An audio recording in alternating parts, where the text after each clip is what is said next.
Hey everybody, Ron Burke, Editor-in-Chief for GamingTrend.com. If you're a great old one like me, you remember the days when upgrading your PC meant buying a brand new motherboard, processor, memory, video card, and a sound card. That's right, once upon a time, motherboards didn't come with a 5.1 or 7.1 surround sound chipset. No, you had to buy a dedicated daughter board to go into your motherboard to handle all of your audio needs. And nobody ruled that industry more than Sound Blaster. Now we've moved away from those dedicated daughter boards, but that doesn't mean that Sound Blaster has quit the audio industry. In fact, we've gotten our hands on the Katana V2.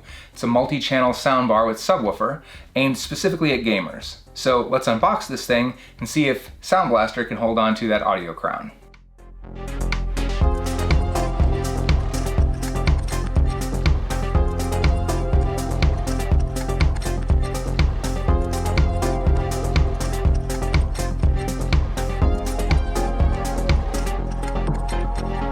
With everything out of the box, there's just one thing left to do.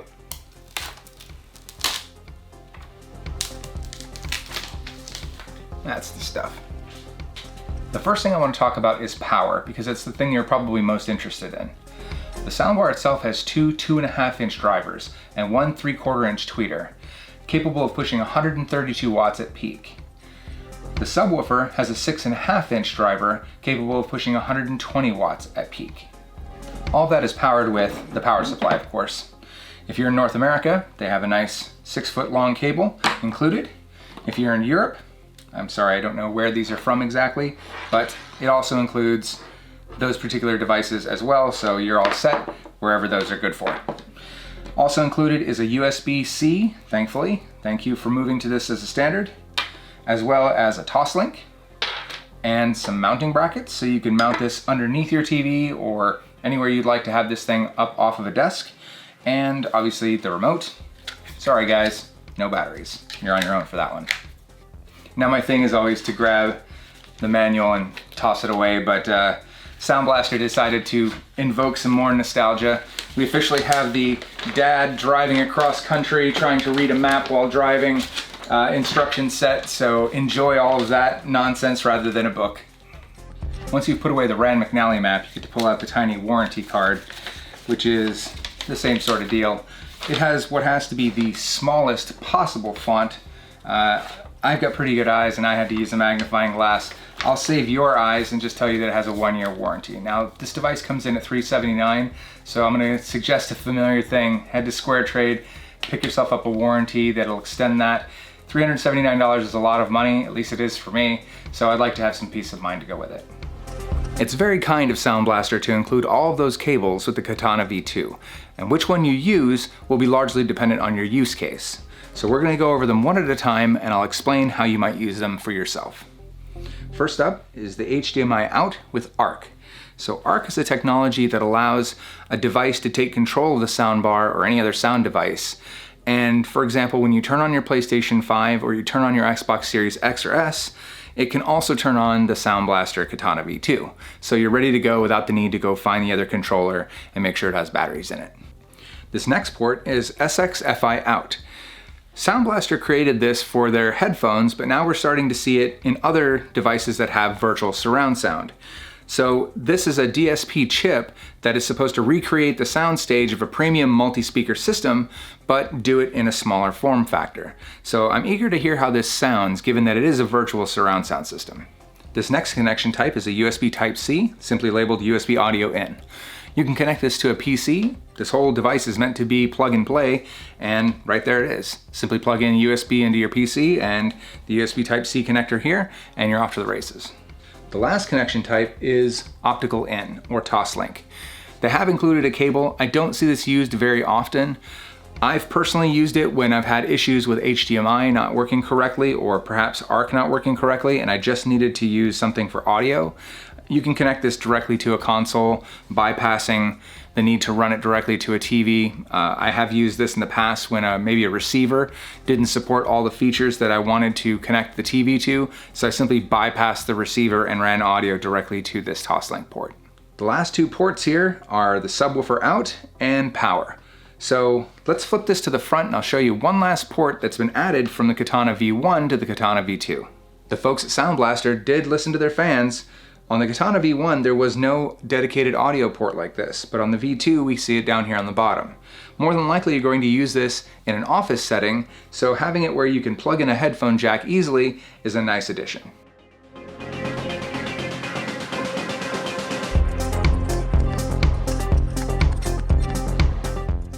With the device powered and connected, I want to try out a couple of different types of music to see how the Katana V2 handles different genres. So without further ado, let's fire up something more 80s like.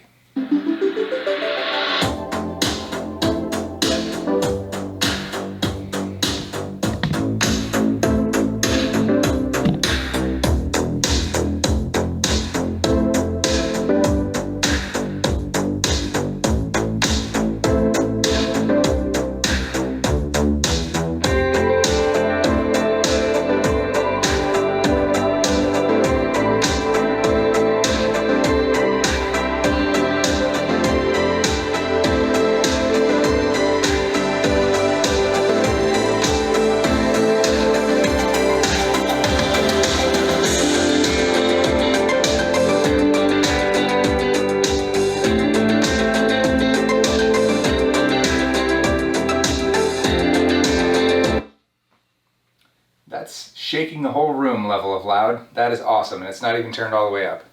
In fact, it had quite a ways to go. So we're going to bring that back down to something that won't wake the neighbors, and we'll bring up the next track. This next track is called Tierra Firme from Belladrone.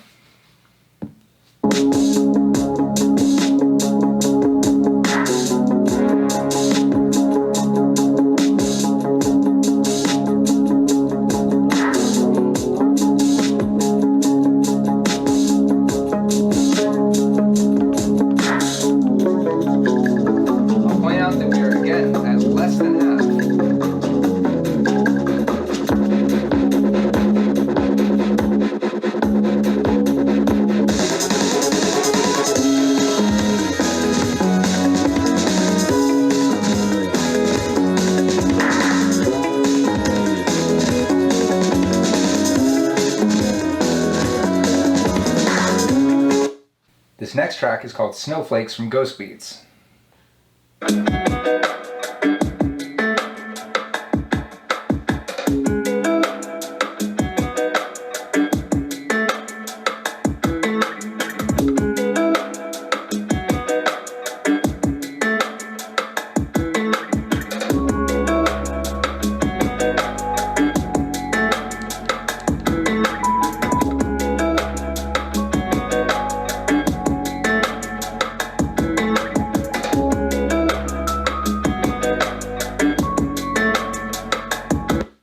With the last season of Stranger Things coming very soon, I wanted to throw in this last track. It's called Stranger Danger from Alternate Endings, and I think you'll see why.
Creative Labs has updated the Katana V2 in every conceivable way. A multitude of connectivity options, multi-core DSP processing, larger subwoofer, larger speakers that sound beautiful at any frequency, even personalized head scanning to make sure that the virtual surround sound is as good as humanly possible. Now, there is a bit of a hitch. At launch, this was $379. Now it's at $329, and I'm going to guess that we're going to see pricing right around $299 very soon.